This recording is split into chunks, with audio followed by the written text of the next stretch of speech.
जय हिंद स्टूडेंट्स। चलिए हम लोग समझते हैं फंडामेंटल ड्यूटी को, समझते हैं इसका ओरिजिन, जो हिस्टोरिकल पर्सपेक्टिव है उसको भी देखते हैं। बाकी देखते हैं कि क्या ऐसा ज़रूरत पड़ी सरकार को, कांग्रेस गवर्नमेंट उस समय इंदिरा गांधी थी, क्या उनको ऐसा महसूस हुआ और क्या इन्फ्लुएंस था उनके ऊपर यूएसएसआर का कि उनको लगा कि फंडामेंटल ड्यूटी हमारे कॉन्स्टिट्यूशन में होना चाहिए। उन्होंने तो ये भी बोल दिया कि फंडामेंटल ड्यूटी हमारे कॉन्स्टिट्यूशन में नहीं होने का मतलब है कि हमारे जो कॉन्स्टिट्यूशन मेकर्स थे उनका सबसे बड़ा फॉल्ट है, मतलब उनका सबसे बड़ा गलती है कि उन्होंने फंडामेंटल ड्यूटी हमारे कॉन्स्टिट्यूशन में रखा नहीं। यानी हमारा जो कॉन्स्टिट्यूशन इंडिया का संविधान है उसमें फंडामेंटल ड्यूटी को रखना ज़रूरी था, लेकिन बाई फॉल्ट या डिफ़ॉल्ट या क्या था उस समय तो वही लोग जाने। तो कांग्रेस का मानना था कि कॉन्स्टिट्यूशन मेकर्स का एक बहुत ही बड़ा भूल था कि उन्होंने फंडामेंटल ड्यूटी संविधान में रखा नहीं। ठीक है, जैसे हमारे कॉन्स्टिट्यूशन में फंडामेंटल राइट है, डीपीएसपी है ना, फंडामेंटल राइट है आपका, डीपीएसपी है, directive principles of state policy, ये दोनों चैप्टर मैं आपको पढ़ा चुका हूँ। ठीक है, तो ये सब क्या है, ये सब जब हमारा संविधान बना था उसी समय हमारे कॉन्स्टिट्यूशन मेकर्स ने इस सब को रखा था हमारे संविधान में। तभी अब हमारे पास आज क्या है, फंडामेंटल राइट है। डीपीएसपी सरकार के ऊपर प्रेशर, इनडायरेक्ट प्रेशर लगाता है कि आप ये सारे काम मेजर्स लीजिए जिससे सिटीजन्स का भला हो, ठीक है, अपलिफ्टमेंट हो। तो हम लोग अभी फंडामेंटल ड्यूटी पढ़ते हैं। और जैसे बताया फिर दूसरे कंट्रीज़ क्या था ना कि 1970-75 की बात है, 75-77 की बात है। उस समय इंडिया में इमरजेंसी था, है ना, नेशनल इमरजेंसी लगा था, मैडम ने लगाई थी इंदिरा गांधी ने, वो इंटरनल डिस्टर्बेंस की वजह से लगाई थी। अब क्या उसके पीछे लॉजिक था वो तो वही जाने, लेकिन फिर भी यहाँ पे आते हैं फंडामेंटल ड्यूटी से कैसे जुड़ा है इसको हम समझते हैं। तो उस समय इमरजेंसी लगा था, और उससे पहले क्या था, 1971 में इंडिया पाकिस्तान का वार हुआ था, है ना। 1971 में इंडिया पाकिस्तान का बांग्लादेश को पाकिस्तान से आज़ाद कराने के लिए इंडिया ने उसमें कूद पड़ा, क्योंकि बांग्लादेश को बचाना ज़रूरी था। तो इसलिए क्योंकि बांग्लादेश के लोग मारे जा रहे थे और इंडिया में भर भर के आ रहे थे, तो इस वजह से ज़रूरी पड़ गया कि बांग्लादेश को बचाया जाए। तो 71 का पाकिस्तान का वार, उससे पहले क्या, वार करने से पहले ही मैडम ने यूएसएसआर से क्या संधि की थी, यूएसएसआर से, जो आज रसिया है। पहले डिसइंटीग्रेट होने से पहले, टूटने से पहले यूएसएसआर था। तो यूएसएसआर से एक संधि किया कि अगर उधर से अमेरिका कूदता है तो आप मेरा साथ निभाइएगा इस वार में, ठीक है। तो मैडम गई थी यूएसएसआर। अब यूएसएसआर में क्या है, वहाँ पे फंडामेंटल ड्यूटी है, यूएसएसआर के कॉन्स्टिट्यूशन में फंडामेंटल ड्यूटी था, ठीक है। तो मैडम उससे इन्फ्लुएंस हुआ, हालांकि नेहरू जी भी इन्फ्लुएंस थे यूएसएसआर से ही, सोशलिस्ट इकोनॉमी से तो इन्फ्लुएंस थे ही, इसलिए हमारा बहुत दिनों तक हम लोगों ने सोशलिस्ट इकोनॉमी की तरफ ही इंक्लाइंड थे। अब हालांकि 1991-92 से एलपीजी रिफॉर्म के बाद से हम लोग थोड़ा सा कैपिटलिज्म की तरफ शिफ्ट होने लगे। आज हम लोग बहुत हद तक कैपिटलिज्म की तरफ शिफ्ट हैं, ठीक है। तो यूएसएसआर गई थी मैडम, तो वहाँ पे फंडामेंटल ड्यूटी देखा था मैडम ने। और फिर यहाँ पे जब 75-77 में नेशनल इमरजेंसी लगा, तो मैडम के दिमाग में आया कि क्यों ना इंडिया में भी ये फंडामेंटल ड्यूटी हो, ताकि सिटीजन्स को राइट्स को एंजॉय करते हुए उनको पता हो कि आपका एक कर्तव्य भी है। आप जब अपने राइट्स को एक्सरसाइज कर रहे हैं तो आपको पता होना चाहिए कि आपके ऊपर कुछ कर्तव्य का भी बोझा है, उसको भी ढोना है। ये सिर्फ आप फंडामेंटल राइट्स को ही एंजॉय करने में नहीं लग जाए। तो मैडम को लगा ऐसा। तो 1975-77 की बात है।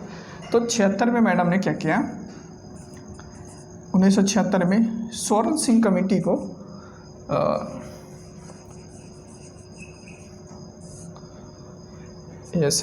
स्वर्ण सिंह कमेटी को एक जिम्मेदारी सौंपा। स्वर्ण सिंह कमेटी के चेयरमैन थे, ठीक है। तो एक कमेटी बनाई और उस कमेटी का चेयरमैन स्वर्ण सिंह था। तो इन्होंने जिम्मेदारी दिया कि भैया एक बताओ कि क्यों ना हम अपने कॉन्स्टिट्यूशन में एक फंडामेंटल राइट, फंडामेंटल ड्यूटी को क्यों ना इंट्रोड्यूस कर दें, मतलब क्यों ना फंडामेंटल ड्यूटी भी बनाएं, जिससे सिटीजन्स के ऊपर क्या, मतलब उनके दिमाग में क्या था, खुरपाती आइडिया, वही जाने, काबू पाए। ताकि सिटीजन्स के ऊपर मोरल ड्यूटी का, है ना, मोरल ड्यूटी लगाया जाए, ठीक है, मोरली उनको बांधा जाए। वर्ड ये होगा अच्छा कि मोरली उन लोगों को बांधा जाए, यानी हम अपने सिटीजन्स को भी मोरली बांध के रखो कि आपको ये सारे काम नहीं करना है, ये आपका ड्यूटी है और ये सारे काम आपको करना है ना। जैसे आपको नेशनल एंथम को, नेशनल फ्लैग को, जो आइडियाज़ है वो सबको क्या है, रिस्पेक्ट करना है, मतलब सरकार के खिलाफ नहीं जाना है, ये वाली बात। उस समय उनके मन में यही रहा होगा कि सरकार के खिलाफ क्यों जाओगे, सरकार के खिलाफ मत जाओ, है ना, ऐसा वाला फीलिंग रहा होगा, ठीक है। चलिए, तो स्वर्ण सिंह कमेटी बनाया गया। हालांकि जैसे यूएसएसआर में क्या फंडामेंटल ड्यूटी था, है ना, जो वो देख के आई थी, तो वहाँ से इंस्पायर थी वो, तो स्वर्ण सिंह कमेटी गठन कर दी।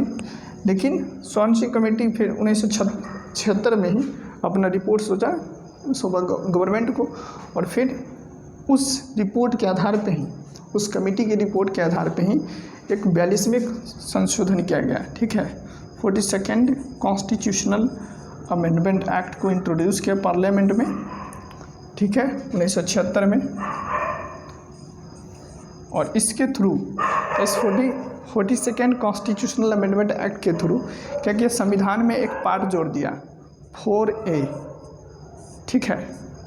4 में क्या है, 3 में फंडामेंटल ड्यूटी है, फंडामेंटल राइट है, 3 में फंडामेंटल राइट है, 4 में DPSP है, directive principles of state policy, और उसी 4 में एक और जोड़ दिया 4A, तो यहाँ पे फंडामेंटल ड्यूटी इंट्रोड्यूस किया, ठीक है। अब इस फंडामेंटल 4A में एक आर्टिकल है बस, 51A, ठीक है। 42nd कॉन्स्टिट्यूशनल अमेंडमेंट एक्ट के थ्रू जो स्वर्ण सिंह का रिपोर्ट था, उसके ऊपर मैडम ने पार्लियामेंट में 42nd कॉन्स्टिट्यूशनल अमेंडमेंट एक्ट क्या इंट्रोड्यूस किया, उसके थ्रू से कॉन्स्टिट्यूशन में 4A एक पार्ट क्रिएट किया गया, ठीक है।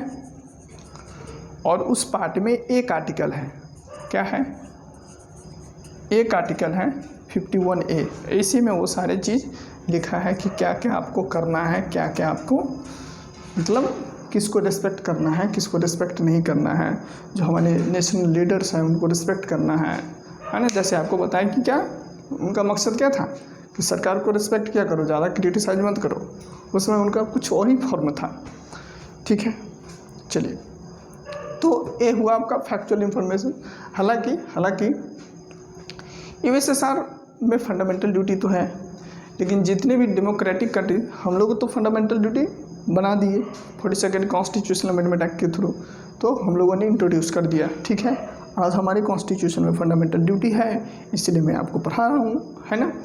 लेकिन जितने डेमोक्रेटिक कंट्रीज़ हैं, जितने भी बड़े बड़े डेमोक्रेटिक कंट्रीज़ है, जैसे आपका यूएस है, आपका ऑस्ट्रेलिया है, कनाडा है, आपका जर्मनी है, फ्रांस है, यहाँ सब जितने भी कंट्रीज़ है, इन सभी कंट्रीज़ में फंडामेंटल ड्यूटी का कोई कंसेप्ट नहीं है ना। एक एक्सेप्शन है, जापान भी डेमोक्रेसी है, तो जापान में ही ना, जापान में सिर्फ एक फंडामेंटल ड्यूटी है, जापानीज कॉन्स्टिट्यूशन में क्या है कि है, कॉन्स्टिट्यूशन में, जापानी कॉन्स्टिट्यूशन में क्या है, फंडामेंटल ड्यूटी है। जैसे हमारे इंडिया में है, उसी तरीके से वहाँ पर भी फंडामेंटल ड्यूटी है।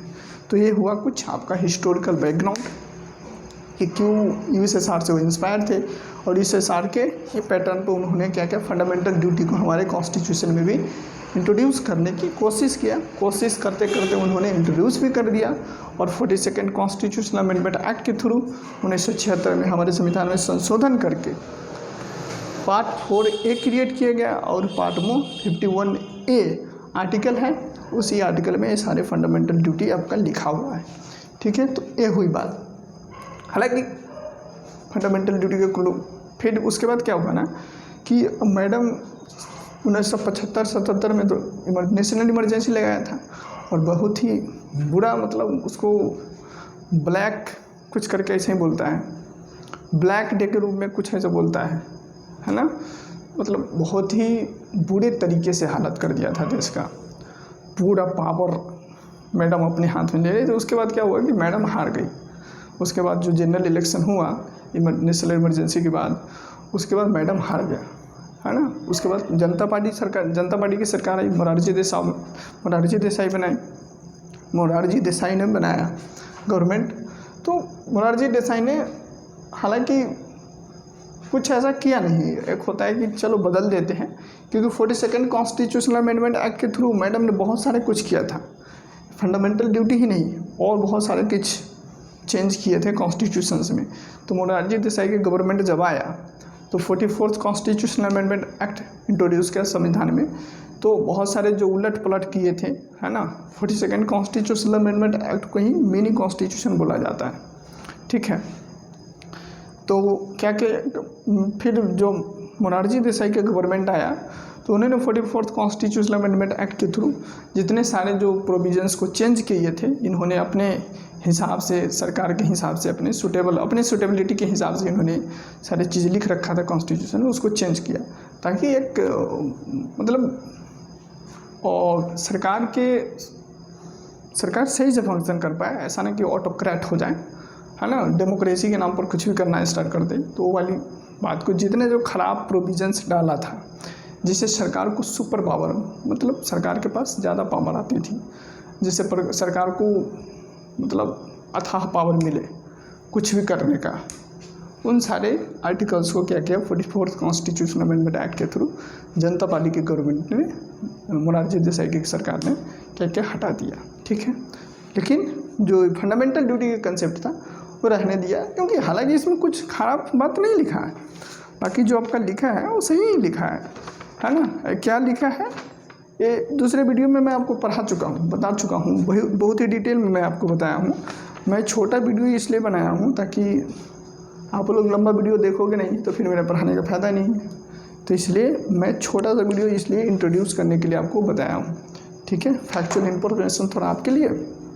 बाकी क्या कि फंडामेंटल ड्यूटी को, जैसे फंडामेंटल राइट है आपके पास, तो जब भी आप फंडामेंटल राइट एक्सरसाइज करते हैं, यानी फंडामेंटल राइट्स जब भी इंजॉय करते हैं, तो फंडामेंटल ड्यूटी का ध्यान रखना है, ठीक है। जैसे वही एग्जांपल कि कार चलाते समय आपको ध्यान रखना है कि किसी के घर में न घुसा दूँ, किसी का छत न उड़ा दूँ, है ना, किसी व्यक्ति को कुचल न दूँ, अपने रूल लॉ नियम के हिसाब से, ऑर्डर के हिसाब से क्या करना है, काम करना है। ये हमारा ड्यूटी है। कार चलाना हमारा राइट है, लेकिन ये ड्यूटी है कि किसी के रोंद न दूँ, किसी व्यक्ति को रोंद न दूँ, ठीक है। ये हुआ बात। बाकी आपको डिटेल में पढ़ना है तो मैं पढ़ा रखा हूँ, जाइए आप उसको देखिए, एंजॉय कीजिए। और इतना ही रहने देता हूँ, नहीं तो फिर लंबा हो जाएगा। तब तक एंजॉय कीजिए, पढ़ाई कीजिए, मस्त रहिए, स्वस्थ रहिए, और फिर हम आपसे मिलते हैं। तब तक बाय बाय।